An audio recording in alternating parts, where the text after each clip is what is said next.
할렐루야. 오늘도 어김없이 월요일 아침을 말씀과 기도의 자리를 사모하여서 이 자리에 나오신 모든 성도님들을 진심으로 환영합니다. 성도님들의 간절한 마음의 기도가 하나님께 연락되고 하늘의 문이 열려서 응답받는 복된 새벽 시간 되시기를 간절히 소망합니다.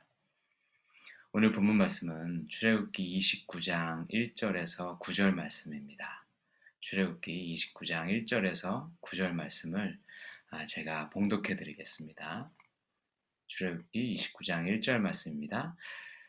내가 그들에게 나를 섬길 제사장 직분을 위임하여 그들을 거룩하게 할 일은 이러하니 곧 어린 수소 하나와 흠없는 순양 둘을 택하고 무교병과 기름 섞인 무교과자와 기름 바른 무교전병을 모두 고운 밀가루로 만들고 그것들을 한 광주리에 담고 그것을 광주리에 담은 채 그 송아지와 두 양과 함께 가져오라.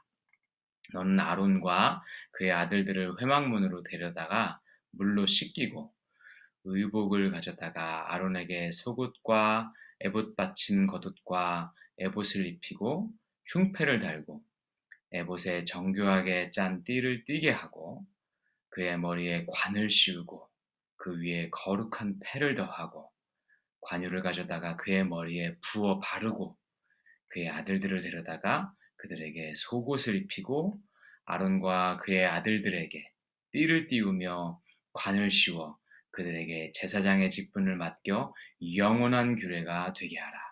너는 이같이 아론과 그의 아들들에게 위임하여 거룩하게 할지니라. 아멘. 네. 하나님께서는요, 이제 모세에게 출애굽기 25장에서 27장까지는 먼저 성막에 관한 자세한 지침을 주셨죠. 그 이후에 28장에서는 제사장의 의복에 대한 지침을 주셨습니다. 그리고 이제 오늘 본문 말씀 29장은요, 그 다음에 이어지는 말씀인데요. 하나님께서는 이제 모세에게 아론과 그 아들들을 제사장으로 위임하는 위임식을 치를 것을 말씀합니다. 총 이제 9절로 이루어진 오늘 본문 말씀을 크게 두 부분으로 나눈다면요. 1절에서 4절까지는 제사장에게 필요한 정결함에 대한 말씀입니다. 정결함. 그리고 5절에서 9절까지는요.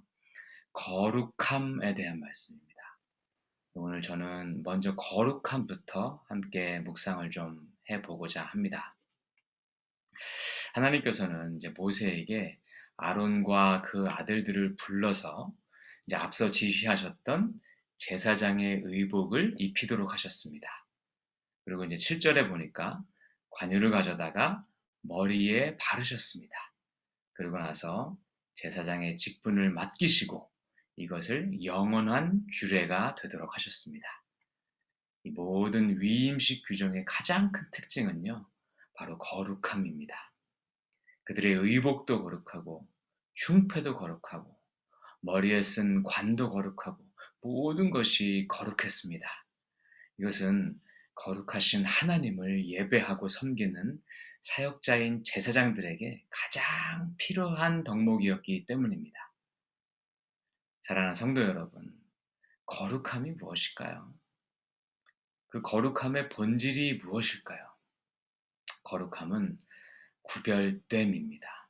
거룩함은 구별됨입니다.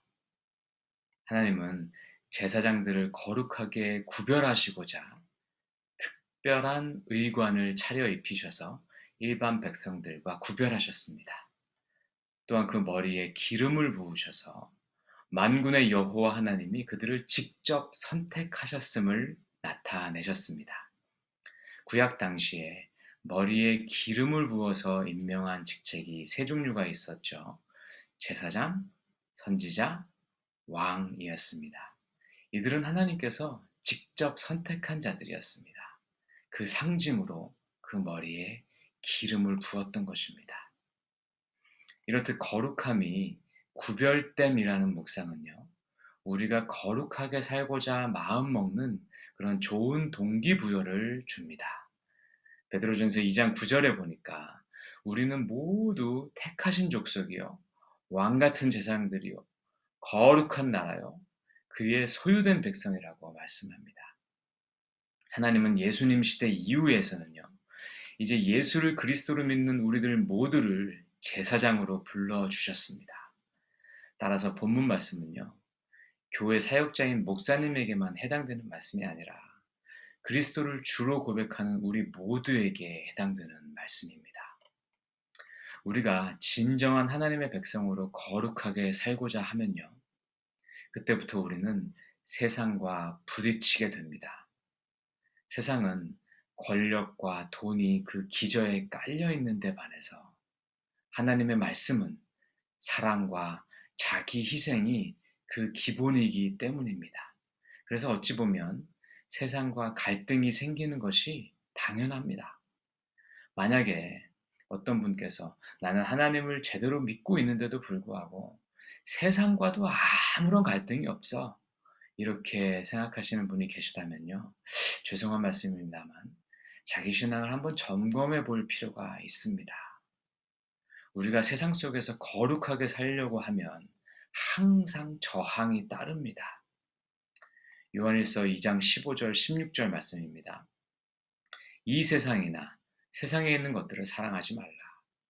누구든지 세상을 사랑하면 아버지의 사랑이 그 안에 있지 아니하니, 이는 세상에 있는 모든 것이 육신의 정욕과 안목의 정욕과 이생의 자랑이니 다 아버지께로부터 온 것이 아니요 세상으로부터 온 것이라.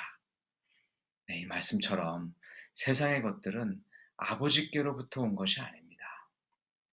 그래서 거룩한 성도로 살아가려면 우리가 구분을 좀 할 수 있어야 됩니다. 어떤 것은 하나님으로부터 온 것인지, 또 어떤 것은 세상을 따라온 것인지 잘 구분하면서 우리가 세상 안에서 살되 세상 방식대로 살아가서는 안 되는 것입니다. 만약 그러면 우리가 세상과 아무런 구별됨이 없는 사람이 되고 맙니다. 그것은 우리를 거룩한 백성으로 불러주신 하나님의 뜻에 어긋난 것입니다. 사랑하는 성도 여러분, 우리가 이런 원리들을 적용할 수 있는 부분이 얼마나 많겠습니까? 몇 가지만 예를 들어보겠습니다. 이 자영업 하시는 분들이 이 주일 성수하는 문제, 정말 쉽지 않은 문제입니다. 또 세금 관련해서 정직하게 처리하는 문제, 또 어떤 일을 처리할 때 남을 속이지 않는 문제, 거짓으로 이득 챙기지 않는 문제, 또 직원들을 정당하게 대우하는 문제, 살면서 이런 문제들 정말 많지 않습니까? 그럴 때마다 오늘 이 본문 말씀을 기억하시기 바랍니다. 아, 하나님께서 나를 거룩한 제사장으로 불러주셨지. 내게 구별된 의복을 입혀주셨지. 그리고 내 머리에 기름을 바르시고 나를 세상과는 다른 존재로 불러주셨지. 라고 스스로 기억하는 것입니다. 그러면 우리는 다른 사람들처럼 살지 않을 수 있는 용기가 생깁니다. 내 속에서 힘이 납니다. 이것이 거룩함입니다. 스스로 자처해서 남들과 구별되어 사는 것, 이것이 하나님이 우리에게 요구하시는 거룩함입니다. 두 번째로 묵상할 것은요, 정결함입니다. 본문 말씀 1절에서 4절 말씀을 보니까요, 하나님께서는 위임식을 위해서 어린 숫소 한 마리와 흠없는 어린 순양 두 마리, 또 무교병과 무교전병을 가져오라고 하시고요, 또 아론과 그 아들들을 회막문 앞에서 물로 씻기라고 말씀합니다. 제물들과 무교병은요, 이제 이어지는 본문에서 계속 설명이 나오는데요, 주로 이제 제사를 드릴 용도였어요. 또 성도 여러분, 제사의 본질은요, 죄를 사함받는 것입니다. 제사의 본질은요, 죄를 사함받는 거예요. 그래서 하나님께서 제물들 타는 냄새를 기뻐하신다는 표현이 나오는데요, 이것은 하나님이 고기를 좋아해서도 아니요, 또 잔인하셔서도 아닙니다. 오직 제사를 통해서 우리 죄가 사함받는 것을 너무나 기뻐하시기 때문입니다. 그래서 우리가 정결함을 받기 위해서는요, 가장 먼저 죄사함을 받는 것이 핵심입니다. 그런데 이 구약 시대 때는요, 제사를 통해서 우리가 죄 사함을 받았죠. 그런데 이제 예수 그리스도께서 친히 어린 양 제물이 되셔서 이 모든 제사 제도를 완성하셨어요. 우리는 그 신약 시대에 살고 있습니다.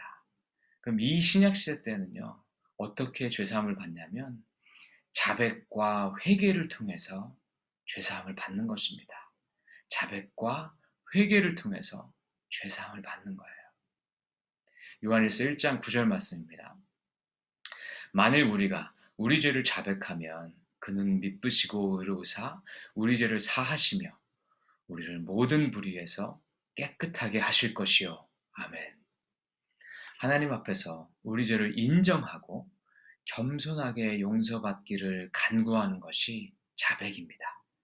우리가 자백만 하면 하나님께서는 우리 죄를 사해 주시고 모든 불의에서 우리를 깨끗하게 해 주신다고 약속하고 계십니다.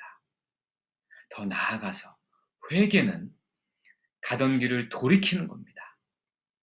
운전하다가 유턴하는 거예요. 회개는 죄로 치닫던 내 생각과 행동을 멈추고 하나님께로 돌아서는 겁니다. 그래서 우리가 죄를 전심으로 자백하고 또 회개하면서 하나님께로 돌이키면 예수 그리스도의 보혈이 우리에게 부어집니다. 그럼으로써 우리는 죄사함을 받게 됩니다. 예수 그리스도의 죽으심은 단번에 완전하고 영원한 속죄의 제사가 되었습니다. 그래서 우리는 더 이상 구약의 이스라엘 백성들처럼 제사를 지낼 필요가 없습니다. 그러나 예수 그리스도의 십자가가 내 제사가 되도록 해야 하는데 그것은 십자가 앞에서 무릎 꿇고 자백하고 회개하는 것입니다. 이것이 오늘 본문 말씀의 제사에 대한 현대적 적용입니다.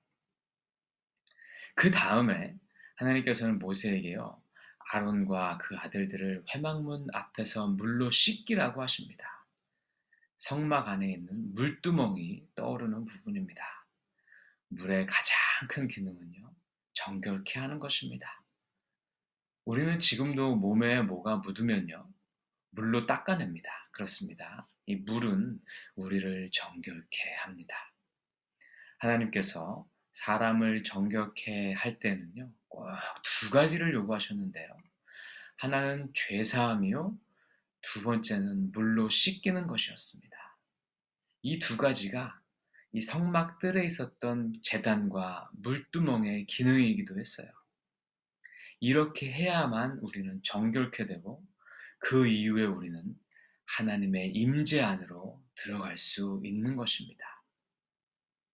그런데 사도 바울이 이에 대해서 참 재밌는 말씀을 했더라고요. 에베소서 5장 26절, 27절 말씀을 보니까요. 이는 곧 물로 씻어 말씀으로 깨끗하게 하사 거룩하게 하시고 이렇게 나옵니다. 사도 바울은요. 정결케 하는데 물로 씻는 것을 말씀으로 깨끗하게 한다고 표현을 했어요. 그렇습니다. 하나님께서 우리는 하나님의 말씀을 읽으면서 우리 생각이 하나님 보시기에 옳은 방향으로 잡혀가지 않습니까? 이것을 하나님은 물로 씻는 거라고 여기세요.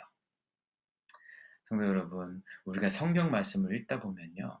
그 말씀이 저희 생각과 다른 것들이 발견이 되죠. 그리고 그 말씀을 우리가 계속해서 깊이 묵상하다 보면은 우리 생각이 성경 말씀의 방향과 또 하나님의 생각의 방향과 일치하게 됩니다. 이것이 물로 씻어서 정결케 되는 겁니다. 다윗은요, 시편 19편에서 이렇게 고백합니다. 여호와의 율법은 완전하여 영혼을 소성시키며 여호와의 증거는 확실하여 우둔한 자를 지혜롭게 하며 여호와의 교훈은 정직하여 마음을 기쁘게 하고 여호와의 계명은 순결하여 눈을 밝게 하시도다. 그렇습니다. 우리가 하나님 앞에서 정결하게 되는 가장 좋은 방법은요. 말씀 묵상입니다. 생명이 되는 주의 말씀을 계속해서 읽다 보면 내 마음에 쓴 뿌리들이 싹 사라집니다. 빛들게 바라보던 내 시야가 바로 잡힙니다. 고집스럽던 내 생각이 부드러워집니다. 이것이 물로 깨끗하게 되는 방법입니다. 저는 강아지가 한 마리가 있어요. 요즘은 그 강아지가 나이가 좀 많아졌어요. 그래서 제가 강아지를 보면 참 마음이 아픕니다. 근데 이제 강아지가 어렸을 때는요, 저는 매일 뭐 하루에 두세 번씩 이렇게 산책을 시켰는데요. 비 오는 날에도 시켰어요. 이제 강아지를 이제 비 오는 날에 데리고 나가잖아요. 그러면 꼭 이 녀석이 이 흙탕물에 들어가서 첨벙첨벙 노는 것을 참 좋아하더라고요. 처음에는 못 가게도 해보고 말리기도 했는데, 아휴, 뭐 이 기왕 젖은 거 오랜만에 신나게 놀라고 저도 그냥 내비뒀어요. 그럼 이제 아주 진흙탕에 들어가가지고 이 녀석이 아주 난리를 피웁니다. 그래서 이제 한참 이제 놀고 나면요. 이제 집에 들어가요. 그러면 이제 저는 대문에서부터 강아지를 안고 그대로 욕조로 그냥 들어가 버립니다. 그리고 샤워기로 그 녀석을 샤워부터 시켜요. 이 녀석이 약간 추웠을 걸 좀 생각해서 물은 따뜻하게 맞추고 엉망진창이 된 그 몸을 깨끗이 샤워를 시켜줍니다. 그리고 수건으로 이제 강아지를 잘 닦아줘요. 그러고 나서 드라이기로 털을 어느 정도 말려줍니다. 그러면 언제 그랬냐는 듯이 이 녀석은 아주 깨끗한 원래 모습으로 돌아옵니다. 그리고 화장실 문을 열어주면요. 이 녀석은 이제 엄마에게 달려가서 산책 갔다 왔으니까 간식 달라고 난리를 부립니다. 그때까지 저는요. 제 옷도 벗지도 못했습니다. 저는 아직도 엉망진창입니다. 비도 맞은 데다가 이 녀석 흙도 묻은 데다가 뜨끈한 물로 샤워시키는 바람에 이제 땀까지 나서 아주 그냥 저는 뒤범벅이 되어 있어요. 근데도 이상하게 제 기분은 좋습니다. 성도 여러분, 우리 예수님께서 우리를 이렇게 씻겨주신다고 저는 생각합니다. 우리는 다 양 같아서 그릇 행하여 각기 제 길로 갑니다. 그래서 어떨 때는 진흙탕에 빠져서 엉망진창이 되기도 합니다. 그럼 예수님께서는요, 자신을 돌보시지도 않은 채요, 우리를 데리고 샤워장으로 데려가십니다. 그리고는 샤워기로 우리를 깨끗하게 씻겨주십니다. 그것은 주님이 흘리신 보혈이었습니다. 그것은 주님의 생명의 말씀이었습니다. 이것으로 우리를 깨끗하게 씻으시고 나면 우리가 다시금 주의 자녀답게 살 수 있도록 젖은 몸도 닦아주시고 필요한 것들로 채워주시고 세상으로 다시 내보내주십니다. 그러면서 우리가 또다시 진흙탕에 빠지지 않고 잘 살기를 기대하시면서 우리를 보내주십니다. 그런 예수님은 정작 자기 자신은 돌보시지도 못하신 채 말이죠. 성도 여러분, 이것이 갈보리 예수님의 모습 아니시겠습니까? 사랑하는 여러분, 오늘 출애굽기 29장 말씀을 통해서 하나님께서 제사장 나라로 부르신 우리에게 무엇을 요구하시는지를 살펴보았습니다. 그것은 거룩함과 정결함이었습니다. 그러나 우리가 잊지 말아야 할 것은요, 하나님께서는 우리에게 높은 거룩함과 정결함만 요구만 하시는 분이 아니시라는 점입니다. 하나님은 우리를 거룩하게, 정결하게 만들어주시는 분이십니다. 대속의 은혜로 죄를 사하시는 것도, 기름을 머리에 발라 구별하시는 것도, 물과 말씀으로 우리를 정결하게 씻기시는 것도 모두 하나님께서 우리에게 준비해 주신 것들입니다. 그래서 우리는 사실 순종만 하면 됩니다. 하나님이 왜 이런 것을 우리에게 요구하시는지 그 아버지의 마음만 잘 알고 순종하며 나아가기만 하면 됩니다. 정결과 거룩이 그렇게 어렵기만 한 것이 아닌 이유가 바로 이것입니다. 예수님과 함께 가면 거룩과 정결이 가능합니다. 이 말씀 기억하시면서 주의 제사장답게 거룩과 정결로 나아가기로 결단하는 저와 여러분 되시기를 주님의 이름으로 소망합니다. 함께 기도하시겠습니다. 사랑의 주님, 저희를 당신의 거룩한 제사장으로 초청해 주셔서 감사드립니다. 우리 주 예수 그리스도의 희생과 하나님의 생명의 말씀이 우리를 정결케 해 주셔서 감사합니다. 또한 우리를 구별된 의복으로 입히시고 머리에 기름을 바르셔서 구별해 주심에 감사드립니다. 이제 우리가 이 세상에서 주의 거룩한 제사장으로 살아갈 결단과 용기를 합니다. 저희를 이끄시고 인도하여 주시옵소서. 저희를 통해 이 땅 가운데 하나님 나라를 이루어 가시옵소서. 존귀하신 우리 주 예수 그리스도의 이름 받들어 기도하옵나이다. 아멘. 감사합니다. 함께 기도 제목 나누겠습니다. 먼저 오늘 주신 말씀 생각하시면서 우리가 모두 왕 같은 제사장으로 부름받은 거룩한 주의 백성임을 기억하고요. 또 우리의 삶 속에서 어떻게 거룩함과 정결함을 유지할 것인지 주신 말씀에 따라서 하나님 앞에서 결단하는 그런 기도를 하면 좋겠습니다. 두 번째로는요, 저희 교회를 위해서 계속 기도해 주시면 감사하겠습니다. 특별히 오늘부터 담임 목사님께서 2주간 휴가 중이신데 기간 중에 교회에 동일하신 하나님의 은혜가 임하시기를 위해서 기도해 주시고요. 특별히 이제 2주 동안 설교로 섬겨주실 황성철 목사님께도 하나님께서 은혜를 더해 주셔서 그 마음 가운데 평안함과 강건함으로 함께 해달라고 기도해 주셨으면 좋겠습니다. 특별히 이제 이번 달 선교 기도는요, 태국의 박재구 선교사님이신데요. 태국의 코로나 상황이 여전히 심각해서 사역이 많이 제한되고 또 전도의 문도 많이 닫혀 있는 것 같습니다. 그러다 보니까 선교사님도 사역도 힘들고 또 재정적인 어려움도 많고 또 가정의 아드님도 혼자 떨어져 지내시느라 외롭고 힘든 여건이신 것 같아요. 그래서 박재구 선교사님의 사역과 가정 또 태국의 코로나 상황 호전을 위해서도 함께 기도해 주시면 감사하겠습니다. 끝으로 환우분들을 위해서 계속해서 기도해 주시면 감사하겠습니다. 오늘 김하철 목사님 피딩 튜브 시술 이 재시도를 합니다. 하나님께서 도와주셔서 이 시술이 잘 진행될 수 있도록 함께 기도 부탁드립니다. 다 같이 기도하며 나아가시겠습니다.